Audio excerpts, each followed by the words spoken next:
Are you there? Are you? Are you are you blurry? Are you blurry? I'm not. I'm not. Are you? I'm not blurry. No, you're You're good. too blurry. I'm blurry. Wait. You're blurry. Blur. Blur. Blur. Blur. Can you hear me?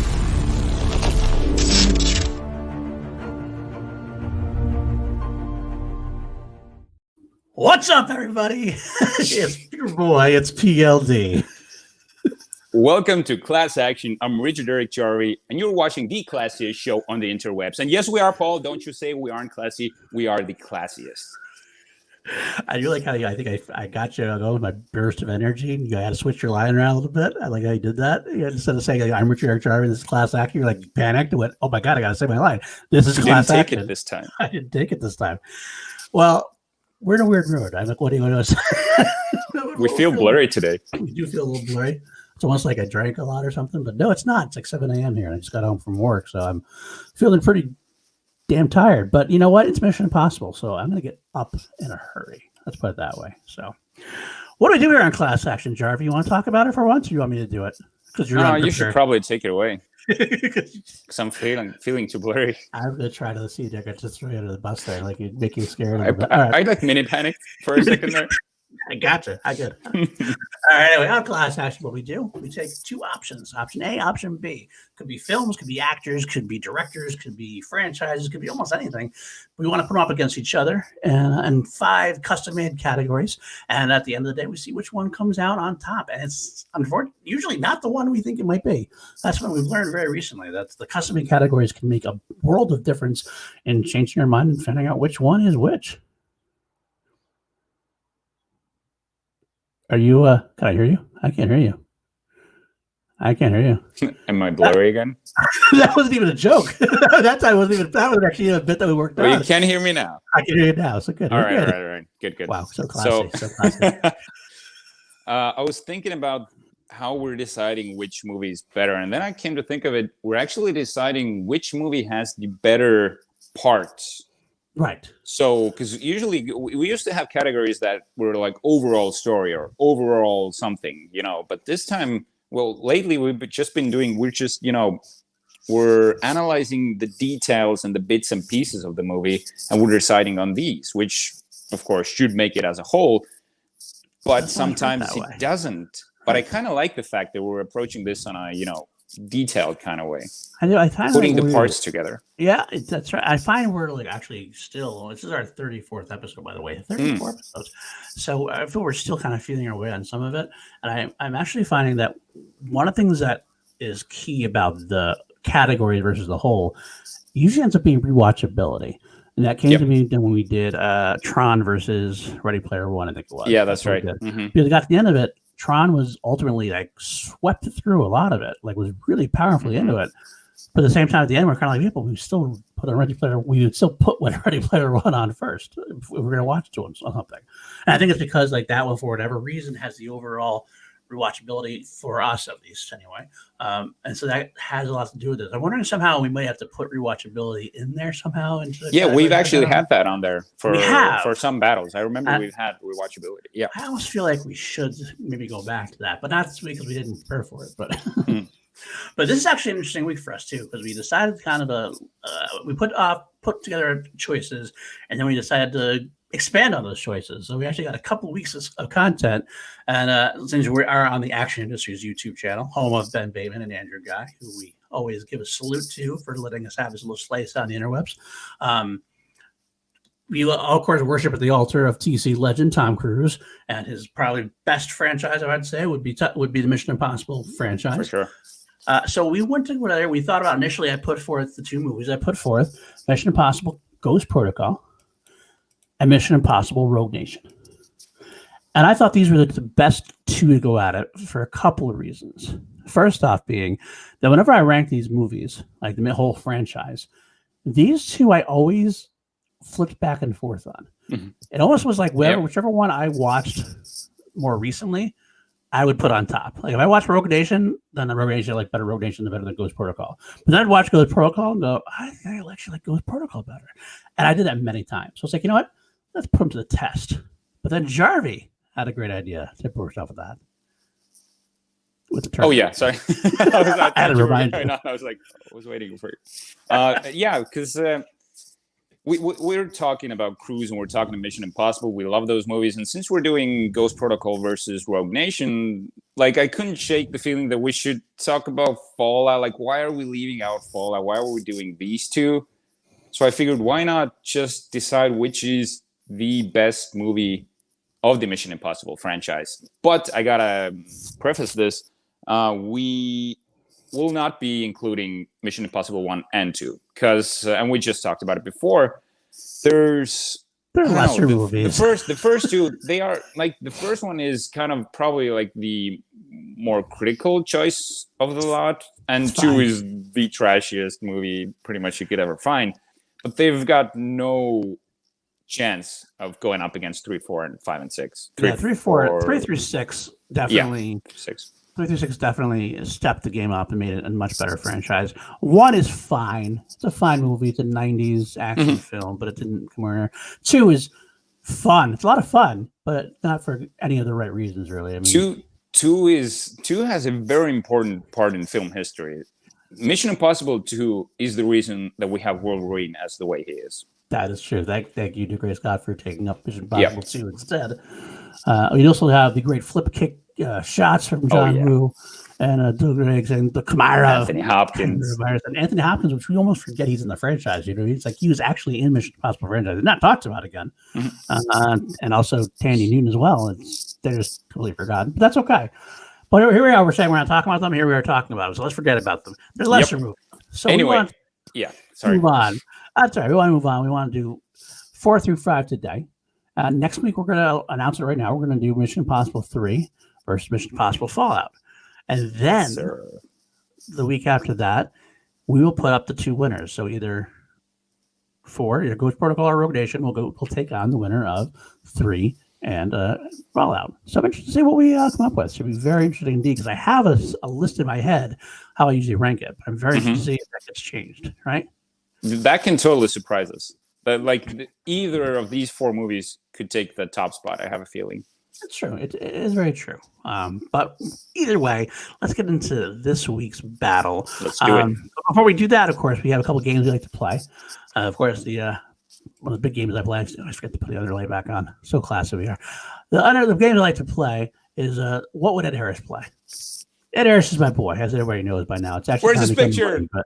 I want to put up. Which one do I put up? Let me see. I want to put up Westworld.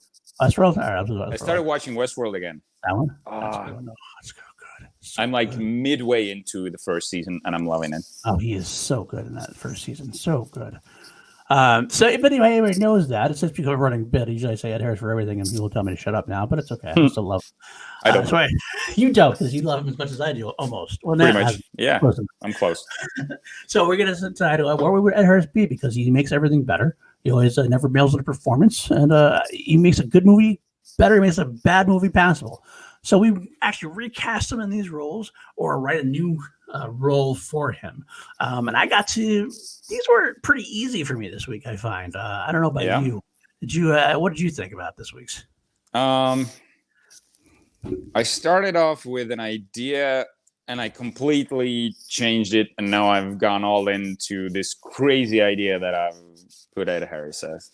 All right. I love it. I'm not sure. It'll either be the greatest Ed Harris bit I've done, or you could totally crash and burn. Like that's my favorite idea, though. That's what I want to hear. I want to see those kind of legendary, like shoot for the star kind of things. It makes me really get behind this game even further. So without further ado, hit me up. What about Ghost Protocol? All right, so Ghost Protocol. Well, since these 2 movies are connected in a way, my Ed Harris is for both movies. He will be appearing in both movies as the same character. So first off, I'll just say what my thought process was. I wanted to recast him as the villain in Ghost Protocol because he is kind of forgettable at times. So I figured, why not have Ed Harris as this, authoritative villain in this one? But then I got to thinking, I would have Ed Harris as Agent Brandt. I would have him in the car with Tom Wilkinson. He seems like he's, this older analyst, and but when they start to go on their adventure, similar to when Renner was Brandt, he starts to show that he can kick ass. He knows his way around a gun. He knows how to fight. And we find out that he actually, like when we all have our secrets, Ethan, we find out that he's the very first original agent of the IMF and has trained all the agents, also the ones who trained crews, like Ethan Hunt. And when he finally gets to kick ass, he totally unarms and even gets the best of Ethan when they're going head to head. Wow. But we also find out that Tom Wilkinson was actually a cover for Ed Harris's character, who is in fact the leader and the director of the IMF force. He used Tom Wilkinson as a cover. He's actually the head of the Dragon. And in Rogue Nation, okay, we got to switch to Rogue Nation now. Okay. He returns as Agent Brad. His name can be the same. I didn't think of a name. Should have thought of a cool name for him. But as the plot thickens, we go deeper. We go deeper. We understand that his name is actually Solomon Lane, and he has been running the syndicate to take over the IMF. All the years of service and not really getting things done, he has realized that as part of the government, the IMF cannot achieve the goals that it has to, and it has to be independent. It has to be an independent organization, hence the syndicate. So when the record shop mission happens, you see Ed Harris appear behind the girl and shoot him. So the first in Ghost Protocol, he's the hero. In Rogue Nation, he's flipped as the villain. I'm not speechless very much. I don't even want to. I'm not playing. Like I'm done. I'm not even going to play because I have to step up my game for next week's. Tom Cruise, if you're watching this, I got a plot for your next movie. That is brilliant. I mean, I was very, very weak sauce for me. I was looking at the two bad guys. I thought like Nyquist was not a great bad guy. I was going to put him right in there. I thought about Sean Harris as Solomon Lane. I could see him do that there. I thought maybe he'd be Alec Baldwin. I ended up, I'll say what I did, but I mean, it's really I wish I went first. I did all of them pretty much. That's what I did. I did Baldwin. I did Solomon Lane. I did Brand. I did all of them. That was what my thought process was, and it just started going from there. I mean, I did end up going with Alec Baldwin's character and for Rogue Nation because that's a cool thing. What I went with in Ghost Protocol is a little different. Only because I thought it'd be fun. I thought it'd be fun to see him play the role of the Russian agent, Sidorov, the guy who's chasing down Hunt after the Kremlin explosion. Right. Yeah. No, he's a really cool character. Really cool, kind of fun character you play. Almost like Ed Harris as like Tommy Lee Jones, the fugitive, almost in a way. Good age and everything else. I could see him doing that, but being very directly. He'd probably be a little more tense than Sidorov was. But that was my guess on that. I think it'd be kind of a cool thing. I wanted to not put him as Nyquist because I thought that was too easy. But man, I just said it really quickly because I want to be done with this because I can't. Yours kicks ass, and I want to see. I want to see that. I want to see Mission Impossible redone. Ed Harris in that role. I'm not gonna ask the chat.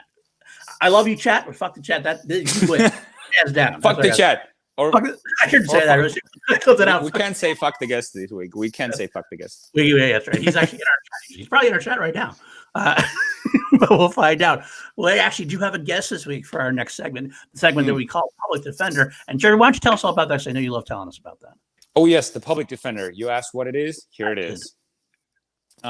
So pretty much when we started off this show, we wanted to make it something to tie into, the legal world, law drama, since we're called Class Action. And we wanted to do an off-the-cuff list. Now, why do we call it the Public Defender? Is because in movies, usually the Public Defender stereotypically is worn down. He's overworked, he's underpaid, he or she. They can be underprepared when they come to court. And they would have to come up with things on the spot, off the cuff. So me and Paul, we figured we want someone to give us the list that we have no preparation for and just shoot the shit while on air. Usually look pretty dumb doing it. And we usually end up being. And then I think guests look brilliant because they have time to prepare. They know what they're doing. They give their list, and it's good. I will say the real reason why we call Public Defender is because we were reaching and looking for something to connect it to the law world. That's really it. That's really all it was. It doesn't mean, but that's what we did. But we do have a guest this week from the Action Army, an Action Army general. Call sign a Swede. He's actually one of your boys. He's actually up, ready to go, because this is his time zone, not mine. We have call sign Daywanger. His name Philippe Gustafsson. Hey, what's going on, buddy? Hey. What's up, man? I'm good. How are you guys? Good. Thank Are you you so blurry much. still? How Is are it we? coming back? You blurry? Yeah. You look blurry. No, Just take you're it good. off, bring it back on. Now you're good. Okay, we're good. Now. It's not blurry. Perfect. Yeah. Yeah, no, the Europeans outnumber the Americans today. And I like it. Yeah. Oh, damn. I didn't Never even happens on this show. think about that. I don't know if I'm comfortable with this. All right, go ahead, man. What do you got for us this week? Well, first of all, I just gotta say it's good to be on the show and not just like shouting at myself in the chat. I don't know how wrong we are. Yeah, exactly. Yeah, because you usually are. And also props to Charlie for that Ed Harris segment. It blew my mind, man, and I could thanks. see Paul getting more and more aroused as you were talking. I definitely was. I'm not It gonna was lie. on the verge of getting uncomfortable, but I think it worked. Okay, so I went pretty straightforward today since this is my first time on, and it would be fun to be allowed back. So I don't want to scare you off too much.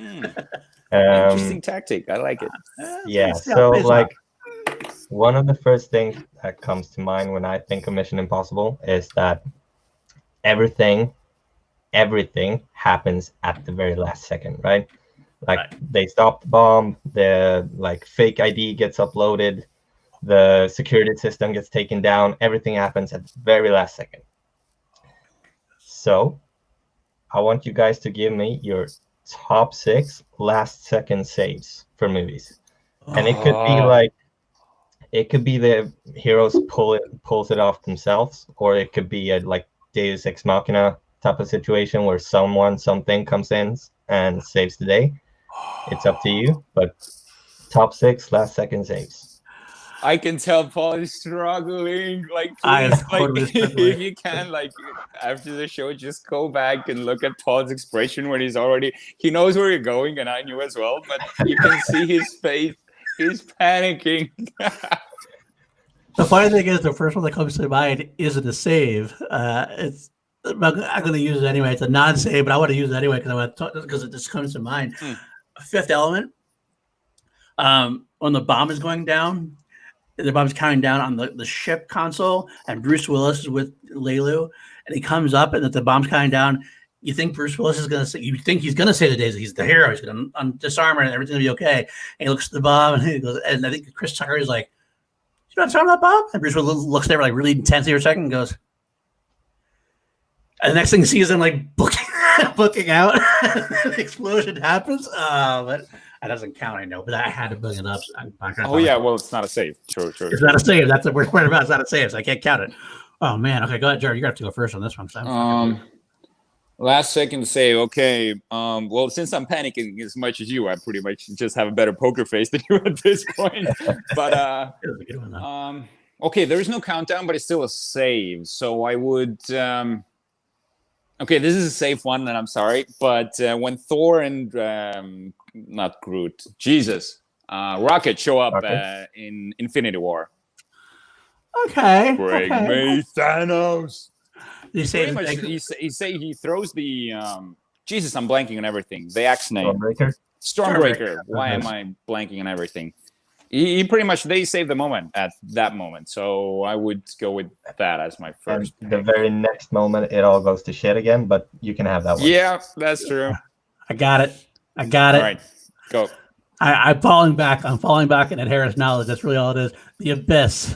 Ed Harris, he's going down. He finds the nuclear codes. He has the green wire, the yellow wire, but he's looking through this like night vision goggles. So it's like giving both of them, they look the same color. And he has to like go back. He goes to cut. And then he cuts. He's like, that was right. So that's one. I cannot remember that moment, but I believe you. I could say anything Red Harris would be like, oh, yeah, sure. Okay, I've got one. Sure. Go ahead. In The Rock, when they shot out the rocket, Ed Harris... like when they want to bluff, they shoot out the rocket at the stadium, and at the last second they sort of cancel the launch, and the day saved. Because Ed Harris, as General Hummel, is a hero, and no one can convince me otherwise. Great. So I think we're incompetent. I'm going to go with The Rock also. But I'm going to go with the scene in The Rock where they're in the chemical. Right. And he's like, "You want me to stick this in my heart? In my fucking heart." And then Nick Cage just get it clear. That's my second one. Another Ed Harris. We actually both went with The Rock. 2 saves in The Rock. Very good. So I got 2 now. So it's up to you, Charlie. What else you got? I don't think I have anything. I have one. Let me think. Oh yeah, I've got a great one. Thank God, James Bond to the rescue. Daniel Craig in Casino Royale, when his heart's stopping, he's in the car, he's flatlining. That is such an anxiety-inducing moment, because he's pressing the button. He's like, oh no, and he passes out. You're like, he's done, he's dead. No one's coming to save him. Then Vesperlin comes up, juices him, he's back. They save. I was considering that one. It didn't make my list, but yeah, presses the button, and then at the last second, as he passes out, he finds the wire, and like, oh shit. No, it just goes. Yeah. I actually came up with 2 more I can come up with, but I got one here. I'll use the one. Hopefully, I think it counts. The end of Star Wars Episode 4: A New Hope. The trench run. Vader, I have you now. Woohoo! And Han comes in, knocks everybody off, and then everything, and then Luke is clear to fire at the Death Star. I think that counts as the last second save because he's about to get destroyed, right? Absolutely. All right, I'll take it. So you had to use Ed Harris in Star Wars to save the day. They always do. They're always my best choices. That was a great one. That was a great one. Do you have 3, Jerry? I got 3 because I had Ed Harris in The Rock, I had James Bond, and I had Infinity War. That's true. Yep. Okay. I have to admit, I thought about doing a different save. It wouldn't have been one save, but it was the constant saving of Indiana Jones's hat. We just reached the door. Cause I used to do as a kid. My mom used to get so upset because I closed the garage door and roll under the garage door and totally risk my arm, and she'd be like, "Oh my God, I'm gonna kill you!" But I'd still do it. Every once in a while, I'd still do it when she wasn't around. I should probably not have an arm by now. So I love that too. But I didn't count as one save for me, so I didn't think that would. I didn't know if the judge here would allow that. So. No, I would have liked it. I was looking for something outside of the box, but I couldn't really think of one. So mine are pretty straightforward, all of them. But yeah. Go ahead. Give us yours. Okay, so my number 6 is Toy Story 3. When they're in the furnace incinerator, they're going down, and at first they're struggling to get back up. They can't do it. So when they come closer, they just accept it. They know they're going to die. They grab hands and just wait for it, and then at the last second, the claw. I love that one. Such an emotional movie. Very emotional movie. Yeah. Totally. That's the reason why I still haven't seen Toy Story 4, because Toy Story 3 is the perfect ending, and I can't bring myself to watch number 4. I will not. I will encourage you to watch it. I will not go off on a tangent too much, but I will say I had the same feelings. Yeah. I saw Toy Story 4, and my outcome of that was that, it didn't need to be made, but damn, they did a good job of making it regardless. I want to watch it, but it's just I can't find the motivation to do it. But I'll get there. You will. I was blown away by the 4th one, so I would encourage you to watch it. I'll get to it. Number 3 again, because I want to come back, and this is gonna be great because it's The Rock. Yes. And it's not either one of the ones you picked. Damn. So we have 3 different saves from The Rock. That's why The Rock Nick Cage on his knees, flares up. Oh yeah, of course. Great smoke. So it's such that picture alone of him on his knees with the jets flying over him. Perfect. It's one of the best shots in the movie. I gotta admit. You already dropped it. You're like, no. Well, he doesn't save the day, pretty much. Well, no, he does. Oh, enough. Enough because it's a board he pulls up completely. They're supposed to completely obliterate the place, and they just drop one, and they kind of make it. That's true. And it gives them an excuse to say that Sean Connery's body was incinerated, so he could escape and move on. Exactly. So there you go. I So give it to you. that's my number Vaporize. 5. Bodies can do that? Oh yeah, definitely. We're just gonna quote The Rock the rest of the day. So we have 3 different saves That's from The impressive. Rock. That's really. I thought when both of you started talking, I figured you would take mine, but then neither one of you did. So at number 4, it almost felt like cheating because it's the subject of the episode, but I went Mission Impossible, and I went Mission Impossible Ghost Protocol. The briefcase, the football at the end. Yep. Right. Like Yeah. the whole sequence in the parking garage is great, and like that car that he crashes definitely should win some awards because he should not be alive. But it works great. And he crawls up to it and he gets to it with like, I don't know, 30-20 seconds to go. And the like perfect dot over the I, he goes, mission accomplished. Boom. And then it doesn't work.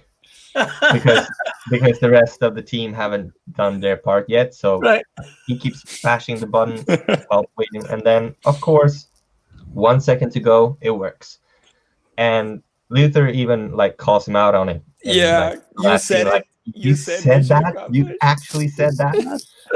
And he, I love that he called him out on it because it's so corny and ridiculous, but the fact that they acknowledge it at the end, like, it saves it. Yeah, absolutely. Yeah, for sure. Number 3, Star Wars. Han Solo swoops in. Yeah. There we go. That's because like that's the original. I really actually like the one in The Last Jedi too, when it's the same thing. The Falcon comes in and you see the shadow on the ground. Yeah. And it works great. But I'm going original too. So like, yeah, Vader's about to blow him up. And then, woohoo!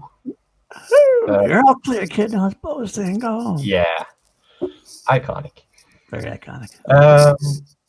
Avengers also, but I went Endgame. And you can go either I Am Iron Man. That's like the ultimate one. Like they've set it up since like the very first movie. Works great.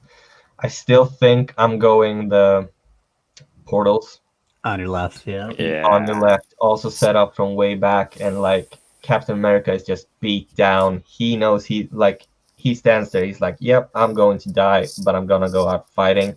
Tightens his shield. Yep, on your left, and I get chills just talking about it. Yeah, right now. me too, dude. I'm the same way. Yeah. Do you know what my new favorite thing about the portal scene is? Not actually the scene itself. Well, the scene, but the one that's recorded from the cinema.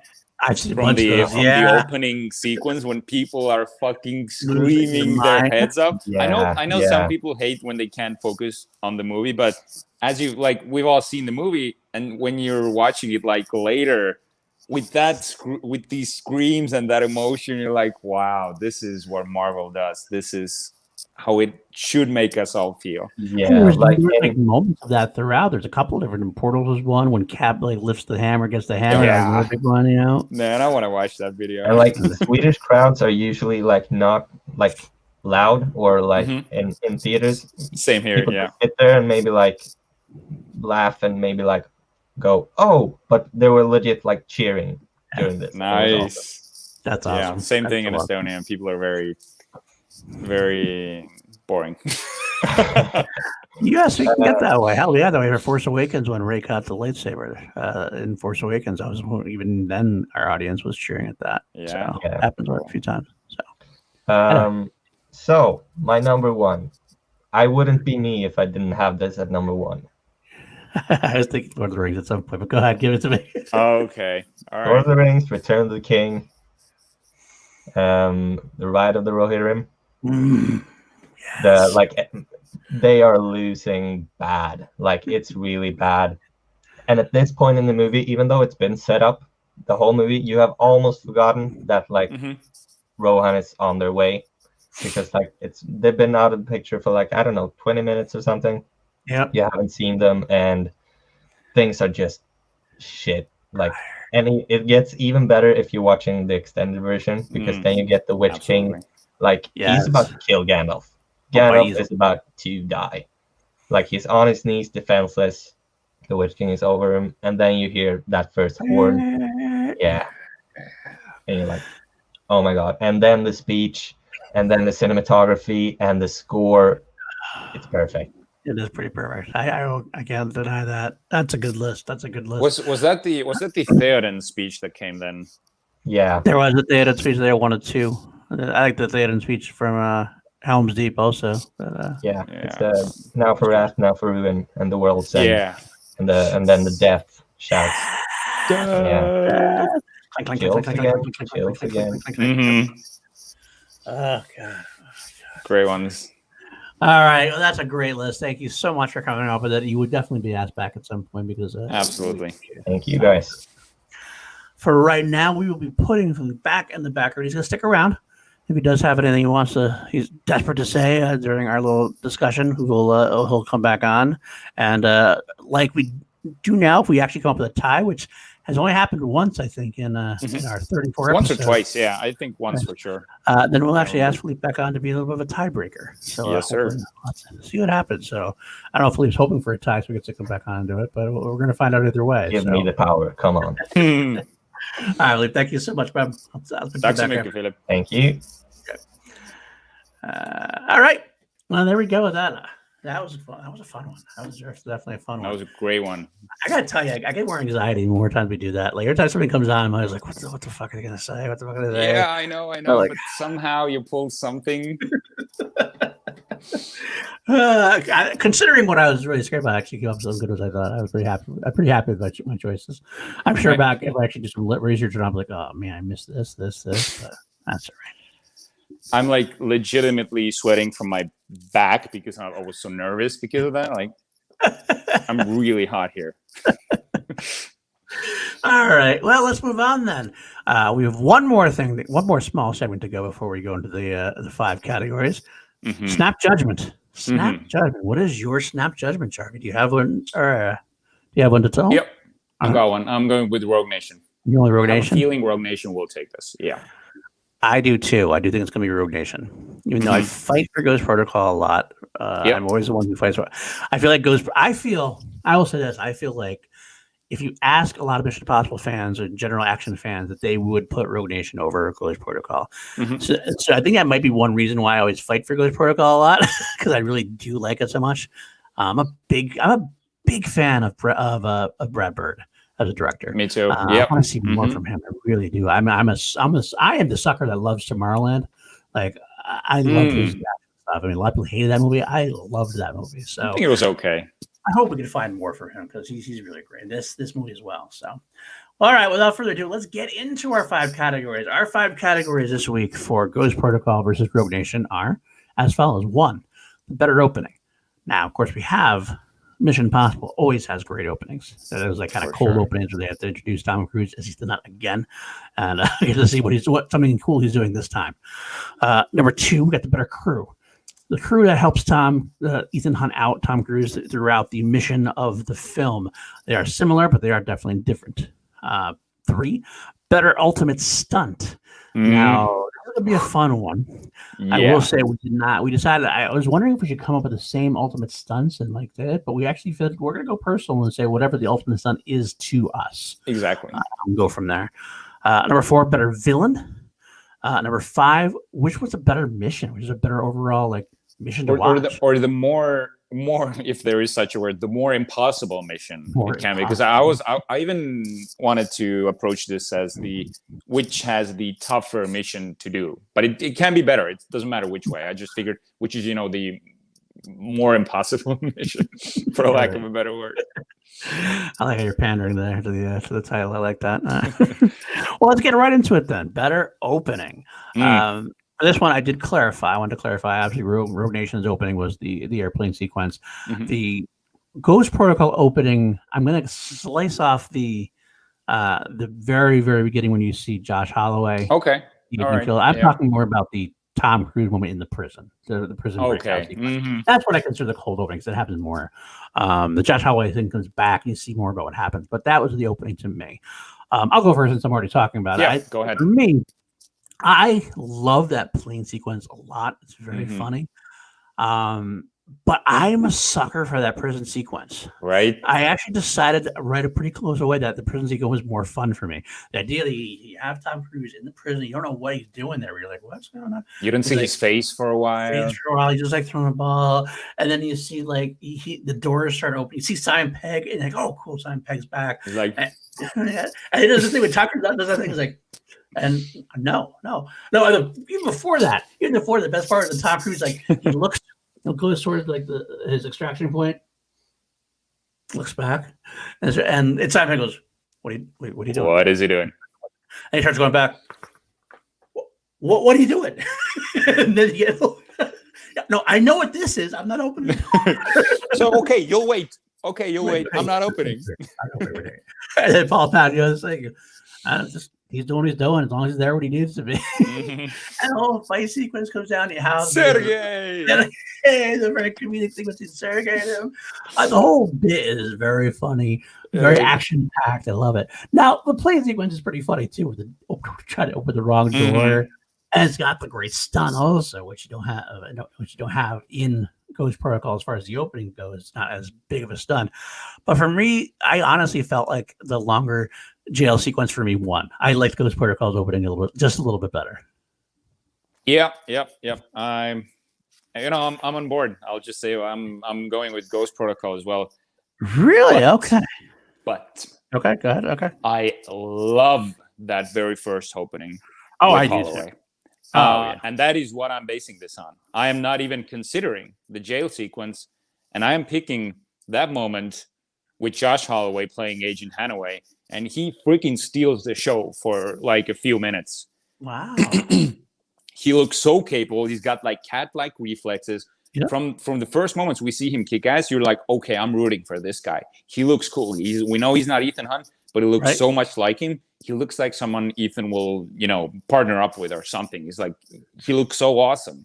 And he kicks his ass. He jumps off the building, throws the mattress, shoots the agents midair. You're like, fuck yes, we're going for it. And then Léa Seydoux shows up and kind of shoots him. We're like, oh no, that is such a heartbreaking moment.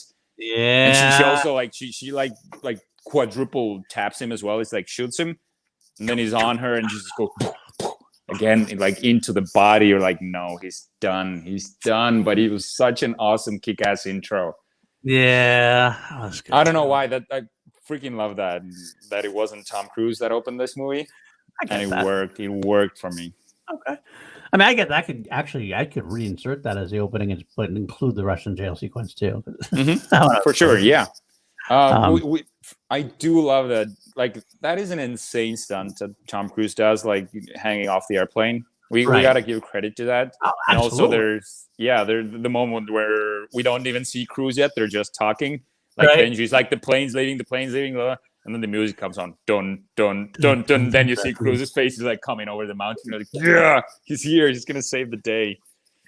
Yeah, I'm coming across. I'm saying Ghost Protocol won for me, but it wasn't an easy decision because they both are very fun, very good openings. So I can't wait to see Mission Impossible 7 already. See what the opening is going to be for that.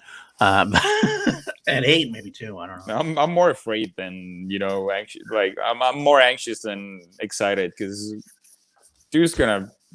I don't want to say it. Well, if we're watching the film, probably nothing happened. That's a good way to look at it. Yeah, I know. Oh, that's not true either, because then he broke his ankle in the last one. Yep, he sure did. That's true. But if he's breaking ankles, I'm okay with it. Just break your ankles. Just survive. All right, let's break into the next category. We got the better crew.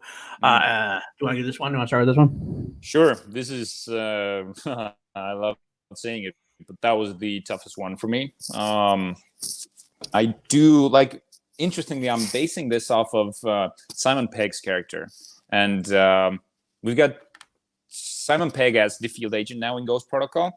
Right. And for the first time, we see him start kicking ass. He's getting more capable. Sure, he is messing things up, like in the Kremlin when he's like popping on screen with his big head. I love that sequence. I do too. But you can tell that he's really coming on his own. He can handle himself in the field, and also I do love Paula Patton. I know a lot of people give her shit, and like she's not the strongest part of the movie. I think she's exactly the type of actress that you'd cast in a Mission Impossible movie. She doesn't do anything unbelievable. She doesn't steal the show, but she's exactly what's needed for the movie. She's gorgeous. She's badass. She can move. She does everything needed. But if we think about Rogue Nation, we got Rebecca Ferguson. I mean, damn. I love Rebecca Ferguson. She's not only gorgeous and has chemistry with Tom Cruise, which is a hard thing to do. She does have chemistry with Tom Cruise. There's something there. Like, I was watching the movie, I'm like, I wonder if they hooked up during the filming of this. I'm like, that's impressive. I'm sorry if that's inappropriate, but you could see that there's spark there. Well, they're both very charismatic. At least that's the thing. I mean, Tom Cruise is usually very asexual. He doesn't have great sexual chemistry with anybody. His love scenes are usually pretty bad, to be honest with you. But I get what you're saying on that. Okay. And if I talked about Benji and Simon Pegg, in Ghost Protocol, Simon Pegg has these awesome badass moments, but in Rogue Nation, he has one of the. I think he has the this is where we get peak Pegg moments. Peak Pegg sounds weird.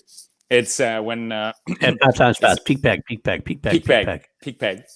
It's the moment after the concert, and there he's with Ethan there, and Ethan's like, pretty much, you're going home. This is I'm not putting you in danger.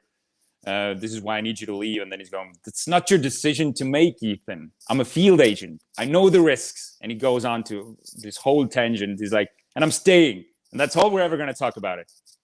He's like, tears running down his face. And Ethan's going, okay.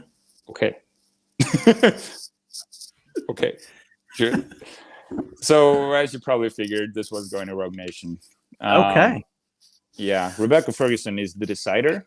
Simon Pegg is great in both of them. Luther is always solid. I can't really pick which is better. He's more in Rogue Nation, right? He's only at the end of Ghost Protocol. Yeah. But yeah. So there we go.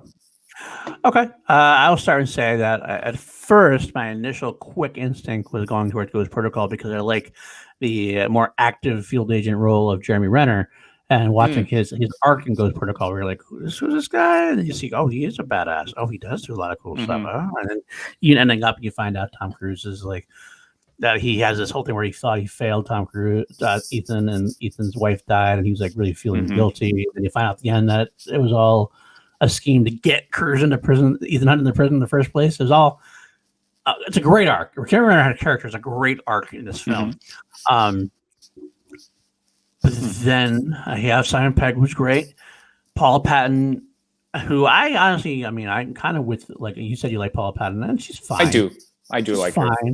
I would say that she's kind of forgettable comparatively. She's got some good moments, but overall, I think the problem is you're comparing her to Rebecca Ferguson.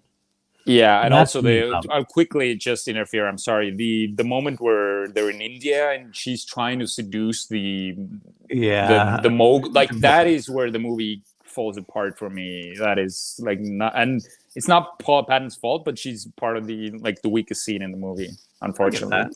Yeah. But also it just seems like you can't compare her to Rebecca Ferguson, who we already just went on about. I love Rebecca Ferguson so much, and she's so good. She's such a great actress in every role she's been in that I've seen. I just want her to be in every movie. She's so nailed the role, and her character arc in Rogue Nation is awesome too. You kind of don't know where she's going with it. You're like, isn't she? But I also like Renner, and I really got to the point where Renner does actually have that field agent role. Halfway through, when he comes out, that's one of my favorite sequences when Renner and Luther are driving the 4x4, whatever it is, the four-wheeler, and the cars go up. They look at each other. He's like, "Hey,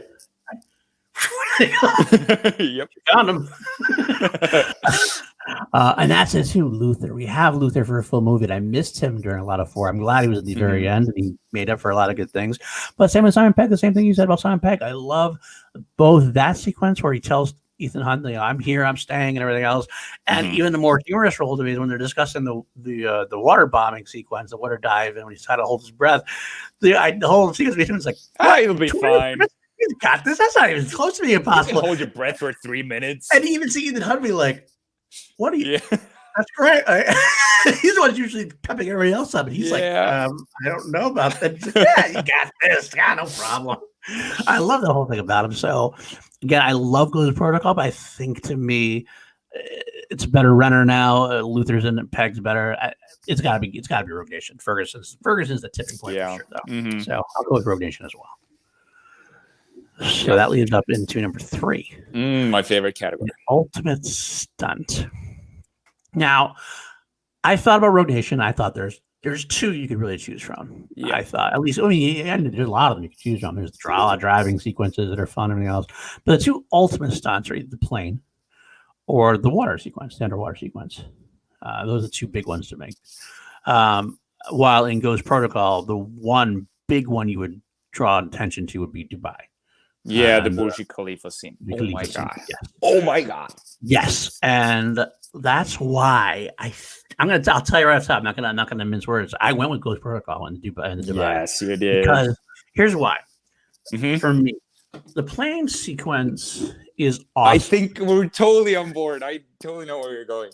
maybe you don't know, but the underwater sequence, they're both awesome, but they're awesome because Tom Cruise is like doing this stuff for real. That's what's more awesome about it to me. It's like Tom Cruise is literally hanging off the plane. Tom Cruise is literally holding his breath for 6 minutes. Which he didn't need to do. Right. That is fucking insane. You can edit. You don't need to hold your breath. And they actually did edit some things, so they ended up being unnecessary even to do this. Hold their breath. But when it comes down to it, it's that's more about Tom Cruise than it is about the movie. The stunt within the Burj Khalifa, I can't say that word. Burj Khalifa building. It's Burji. Burj Khalifa. Yeah, that actually to me is more cinematic and more exciting and more in depth because it's actually part of the movie. You really feel invested in the movie to me, and there's so much of it because it's a bigger, longer sequence. You have like the climbing up the wall.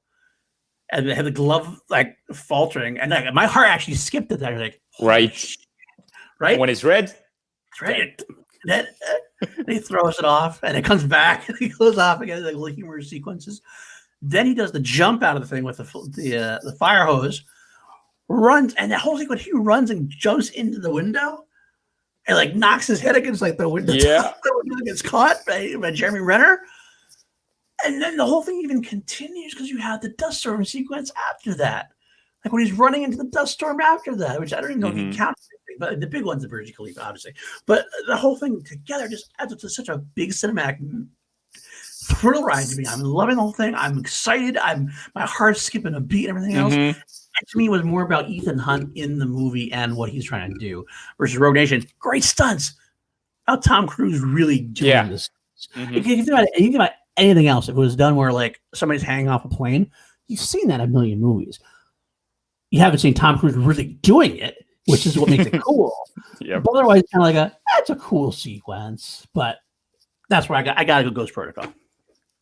Right, you were almost going where I thought you were gonna go because that's why I got so excited. I have the exact same reasoning is for the Burj Khalifa scene. Is he's moving, he's jumping, he's doing all these things.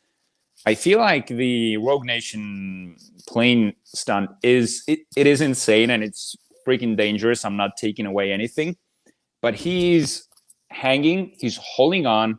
He just needs to hold on. He doesn't need to do anything. He just needs to dangle there. Burj Khalifa scene, he has to freaking jump, spin, like dangle, like he's doing insane things. So that's why the plane sequence, while it's it is always like advertised as the big stunt, I do like the Rogue Nation stunt that you didn't even mention. It's the bike chase. The no helmet bike chase that he does in the Atlas Mountains. Now that is what makes me fear for Tom Cruise's life. The plane sequence, I'm like, I can tell he's safely there. I think Philippe wants to come in. So okay, let him come on. Finish your statement, then I'll get Philippe on over again. So the bike chase, he's going full speed without a helmet. Like we've seen that before, but that one is like the ante is so high up and they actually did the high-speed chase there. He like the other, like Rebecca Ferguson, Andrew World, they had helmets on. Tom Cruise did the exact same things, no helmet on. Right. And you can see there is even a slight moment when they're banking, like turning. You can tell Cruise like raises his knees, like he just brings it back up. He pretty much hits the ground. I'm not sure if that was meant to be in the movie or not. If not, that is even more amazing. Well, it's also thrown in the whole sequence that I learned from Action Movie Anatomy, like where Simon Pegg was with Tom Cruise in the car, and like, all right, who's doing the stunt driving? Yeah, Thomas. Yeah, that's Thomas. He's the best stunt driver we have. The featurette. He's the best stunt driver we have. Yep, that is crazy. Yeah, and also to cap off that moment when Rebecca Ferguson finally comes on the road and Ethan just crashes. Right. I love how she gives that look. She gives that Viggo Mortensen Crimson Tide look to Ethan. That like, I'm sorry, I failed you again. I have to do this. Right. That's a good moment. So I'm torn here. But no, I'm going with Ghost Protocol Burj Khalifa as well, because we've seen the bike stunts before. Right. That scene is, it's more original, and it also ties into the movie better. You said it very well. It works in the movie. It's not just Tom Cruise doing a stunt. Gotcha. All right, let's do a Philippe. So you want to come on? He was waving MAGA madman. I gotta come in. Go ahead. No, I was just gonna add, like, I agree with everything you're saying so far, which is hard to believe. Yeah. But then Jarvid, you almost said it there at the end. Like, you definitely get the feeling that in Rogue One, the stunt came first, and then they tried to make the story like, how can we have this somewhat fit into the plot? Like, it doesn't really add much. It's just like they knew they wanted Tom Cruise to hang off a plane, and then like, okay, let's just put it in the movie. There you go.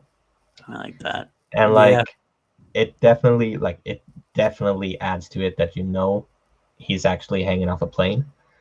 But it also, in some like weird way, because they're doing it for real, it almost like it looks real, but it's like he's hanging off a plane. He's going to look weird. Like, you can't control the air, you can't control the winds, he can't control his face. Like, it looks real, but it also looks kind of weird because it's so real. It's real. It's too real. It's almost too real. Exactly. It's almost too real. I agree with that. I definitely, that's kind of what I was trying to say as well. In a way, it almost takes you out of the movie a little bit, because it's like it doesn't look like it's a part of the world. It's cool. It's like, hey, it's cool. It's cool. It's Tom Cruise stuff. And I wouldn't take it away from it. I'm happy it's in there. I love watching it. But that's why I do like the Dubai one, the Ghost Protocol one. Well, yeah, that like. Say again. What Burj Khalifa. Burj Khalifa. There, you got it. I did. That's why I was like trying to publish. I stumbled again. I was like, I'm just going to Ghost Protocol. Thanks for calling me out on it. I appreciate that, Travis. It's like Moulin Rouge. It's like Bourg. No, that's not how it is. I'm sorry. No, it's not on it, sir. All right, Philippe. Thank you so much again for that point. Thanks, buddy. No, we'll see what happens. Thank you. All right, let's move into the next segment then. The next category, rather. Greater villain. Your turn to start. Which I like to call the Ghost Protocol Award. I'm sorry, the Rogue Nation Award. Totally messed that up. You did. I mean, we talked about it. So Michael Nyqvist, he's fine. He's fine. That's it. He's just insert villain here. I think he's playing a Swede or something. If I'm not correct. If I'm correct. He actually might be Swedish, the actor. So Philippe's saying yes. The Swedish telling us the Swede. Yeah. And he would know. So. And he's an awesome actor, but his villain is very one note, very forgettable. Since the movie is so good, like there's so many great details in Ghost Protocol that you just kind of forget about it. And Leah Seydoux, I'm not sure how to pronounce her name. Leah Seydoux. Leah Seydoux. Leia. She's the more memorable villain in this, and she looks more menacing and she kicks more ass. Like when Ethan and can't remember the villain's name honestly. When they're facing off in the Cobalt. When they're facing off in the garage, like you don't believe that he could hold on his own against Ethan. Right. It doesn't look like doesn't look capable. It doesn't look trained. It just feels like we got to give them a face off here, so we would, there'll be more stakes. Yeah. Go ahead. No, I'm just trying to go. I agree with you. I wish, I like Michael Nyquist in a lot of Me too. A lot of movies. I think he's much better than John Wick as a villain. Oh yeah. Mm-hmm. I wish he had more roles. He seemed like he was kind of almost boring in this one. He was kind of didn't have exactly. to do. And when I started this, when I started this category, I almost wish I had said antagonists, because then I could have expanded it to include Lea Seydoux, and even I could actually, technically speaking, include Sidorov, the Russian agent, because he's not. I mean, even though he's a good guy, he's still technically an antagonist for Tom. Yeah, he's chasing him. And whereas Rogue Nation, out expanding it out, the only thing you expand out to really is maybe Atlee, who's the British agent who's in right. But he's just not that great either.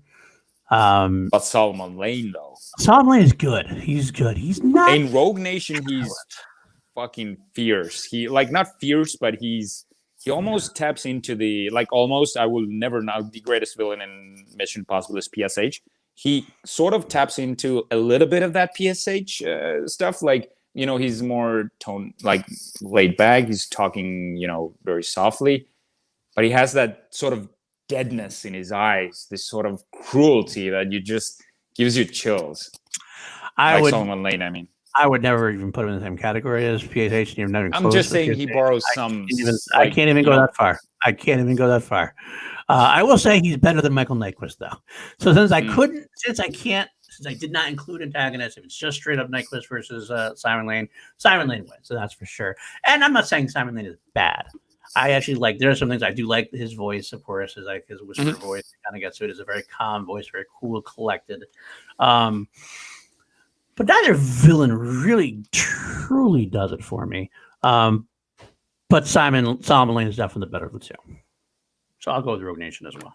Yeah. Yep. There we go. So the last category that we have is the better mission. The better mission. Now, how did you approach this one? Did you think of it as a whole, like the entire movie, the plot they have to, make do, or did you just pick one of the mini missions inside the movie? I went with basically overall. I took out the opening sequences. Okay. The opening sequences are always kind of the cold sequences that are just basically for fun, and I went with what was more intricate, how deep it went, what had more stakes, maybe. And it's funny when I say that, because what has more stakes is probably, honestly, Ghost Protocol, because it's nuclear war. That's the end game. You're going to have nuclear war between Russia and the United States. So how can you get more higher stakes than that?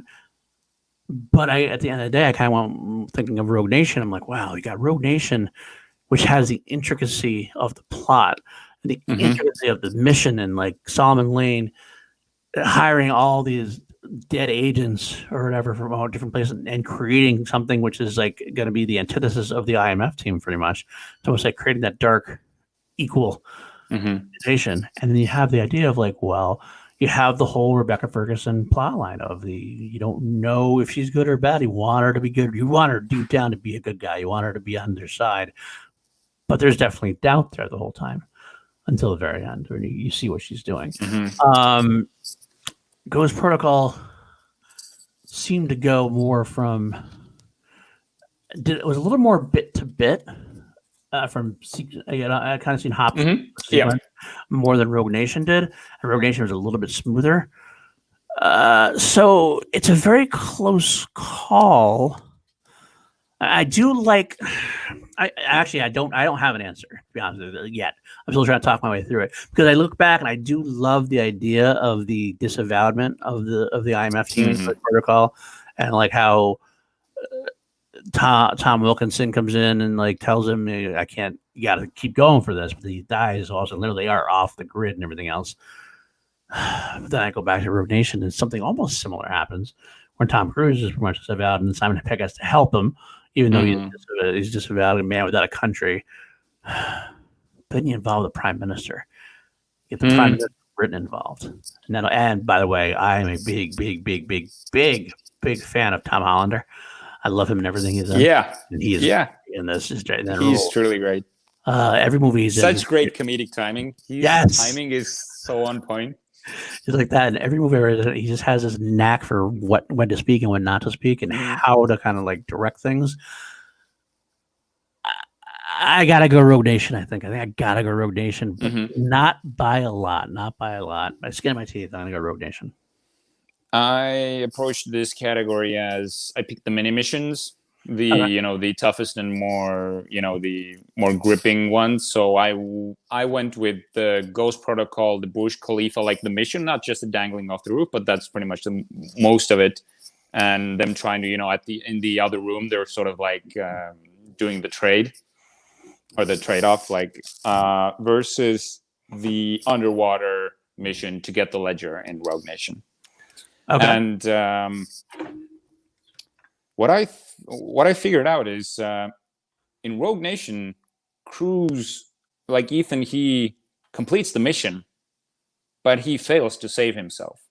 In Ghost Protocol, also they have to catch him when he falls off, bangs his head, and they sort of have to hold him on to pull him back into the building. Right. But in Rogue Nation, he fails to save himself, and it's Rebecca Ferguson who comes and pretty much saves his life. Yeah, Ethan would be dead in the water, literally. So this is why I'm giving this to Rogue Nation. That mission is insane, and he pretty much dies. If it wasn't for Rebecca Ferguson. I'm sorry, Ilsa Faust. I don't know if I should say the actress or the character name. I go back. I know. I flip. Yeah. You would have said Tom Cruise versus Ethan Hunt like 17 different times. I know. I don't think I've said. I only said Benji. Well, you said Benji. I don't think I said Benji once until right now. I said Simon Pegg the whole time. I think I said Ferguson the whole time. Yeah, I'm bad that way. I guess I'm just bad with character names. I think that's what it is. All right. Well, so you're going to go with Rogue Nation as well. I'm going with Rogue Nation. Yeah. The fact that he fails to save himself, that's what shows that mission was way too hard, or way harder than the Burj Khalifa scene. Okay. Well, with that being said, we did not need Philippe's guidance. We actually have a winner. It's close. It was close. Right? It feels like it is. Winning 6-4. That is close. We got Rogue Nation. We got Rogue Nation. We got Rogue Nation. And I'm okay with that. Me too. I love Ghost Protocol, but I'm okay because it was such a close fight. Yes. For a while, Ghost Protocol was my favorite Mission Impossible movie for a long time. And I still think Ghost Protocol is very underrated. I do think it is. It is. But not. I mean, of the 3 through 6, it's probably the least talked about in many different circles. But I do think that it definitely deserves its due. It definitely deserves its place amongst these 4 great movies. So I'm happy to have talked about it a lot and given it some due here today, even if we did end up going with Rogue Nation as the better. While we're here, I'm going to actually bring Philippe back in. He actually wants to come in anyway. I was going to bring you in anyway. So here we go, Philippe. What's your thoughts on this? How do you think that the whole thing shakes out? Well, I was sitting there. I was just hoping that Joe would go for Ghost Protocol because that would have meant that I would have the knockout vote. Well, let's say, what would the knockout blow have been? It would have been because we were totally, all of us, in agreement up until that last one. Because I had Ghost Protocol with the prison scene. I like that one better. The Crew was a close call, but ultimately, Luther and Simon Pegg swings it to Rogue Nation for me, and also Rebecca Ferguson, also half Swede. Yes, she is. And we had you for this. It's all sorts of Swedes all over. Yeah, perfect. And that's another Swede playing the another bad guy in Rogue Nation too. I had, like I said, I had the Dubai scene for best stunt. I had Solomon Lane for best villain, so we were all in agreement. But I had Ghost Protocol for best mission. Oh, wow. Yeah, I did. If Jeremy had gone Ghost Protocol, we would be swinging Ghost Protocol's phrases right now. Would, yeah. I like you said, I really like the fact that it shuts down, and when Ethan brings them into the small container and it's these 5 or however many there are, we're what's left of IMF. Wow. It's us. And like also I feel like it should be mentioned. I don't know if it's a good or a bad thing because it's pretty clearly the better movie, but James Bond Spectre did come out the same year, a couple of months before Rogue Nation, and it's the same movie. It is very close to the same movie. You're not wrong. It is the same movie. So like I like maybe it's actually good for Rogue Nation because it is the better, in my opinion. I agree. But it's still like I think it takes away a bit from it because like especially if you actually saw both of them in theaters. Like I saw this 2 months ago. Right. I'll even do you one better. From 3 to 6, they're all just like every movie he's going rogue from the IMF. In 3, he's going rogue. He's fighting against them. In 4, it's Ghost Protocol. Those are the only ones left. In Rogue Nation, pretty much he's disavowed as well. And in number 6, he's playing blame for everything. It's like it's all the same movie. Yeah, but it's still kind of it's about the details. It's how they package it. It's how they add. It's weird. It feels like it's all what makes the movie is the fluff, but the fluff is so damn good that you're still on board. I agree 100%. Man. Well, all right, that's what we have this week, gentlemen. We have Rogue Nation winning. Our snap judgment was correct. But you know what? Let's just see where can people find you if they want to find you. Well, I don't have much to plug. You'll usually just find me in the class action chat, just shouting into the void. We're very thankful for that. I don't have anything else. Okay. All right. Dude, that's the only thing I have as well. You can find me here weekly with Paul Denuzio on Class Action, and I'm on Instagram and Facebook at Richard Eric with a K Jarvie. See, this sounds kind of like this is all we have. This is all we have, guys. Come on. I always feel bad, like plugging all I end up plugging like for half an hour. Yeah, show off. You traitor. Show off. I'm just like I feel bad doing it, but I'm gonna do it anyway because that's my job. Plug. Are you blurry? I'm blurry. I'm blurry. You can find me every week on Class Action on the Action Industries YouTube channel. You can find I also run the Action Industries Patreon, so join that patreon.com/Team Action. Become a general. Hang out with us in the generals chat. It's very fun. I also find me on Call to Action, which is the movie trivia showdown podcast after show. I do Chill to Action, which is the weekly interview show. And this week we have Ken Knapsack coming on. So that should be a fun interview on Monday at 8:15 Pacific. And then also finally I did open up PLD Projects, my own YouTube channel. It's been slow going. I will be getting up more products or more content soon.